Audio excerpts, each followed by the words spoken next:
7 तारीख को पहले दौर का चुनाव होना है, तो इन 20 सीटों में समय बहुत कम चुनाव आयोग ने दिया है। उस नाते फिर भी इन शेष दिनों में बाकी तैयारियां करना, नॉमिनेशन भरना, दशहरा के त्यौहार को भी देखना, अन्य त्योहारों को भी देखना और लोगों के बीच में भी जाना, चुनाव में बेहतर परफॉर्म करना, तो ये सारे कामों में कांग्रेस पार्टी के साथ ही लग जाएंगे। वोट प्रतिशत है वो कब होने का अंदाजा लगाया जा रहा है। एक तरफ चुनाव आयोग चाहती है कि 100% मतदान हो। उनका जो टारगेट है कि एक एक व्यक्ति अपना मत डाल सकें, ये उनका टारगेट है, घोषित उनका टारगेट है। अभी राष्ट्रीय एक स्वायत्त संस्था है जो चुनाव कराती है। इनके विवेक पे और इनके सोच पे ही आधारित करता है कि वो चुनाव की तिथियां किन बातों को लेके तय कर रहे हैं। इस दरमियान दशहरा का त्यौहार है, इस दरमियान दिवाली का त्यौहार है, इस दरमियान देवउठनी एकादशी भी है, इस दरमियान भाई दूज भी है, इस दरमियान गोधन पूजा भी है और छठ भी है।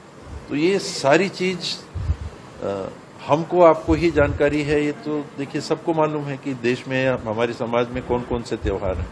तो इन बातों को ध्यान में रख के चुनाव आयोग ने निर्णय लिया होगा। अगर उनको लगता है कि कहीं ऐसी बातें आ रही हैं तो अभी भी उनके हाथ में है, वो एडजस्ट कर सकते हैं। बाबा, यदि वोट प्रतिशत कम होता है तो क्या सरकार को नुकसान उठाना पड़ सकता है? वोट कम होगा तो किसी एक पक्ष का वोट कम नहीं होता।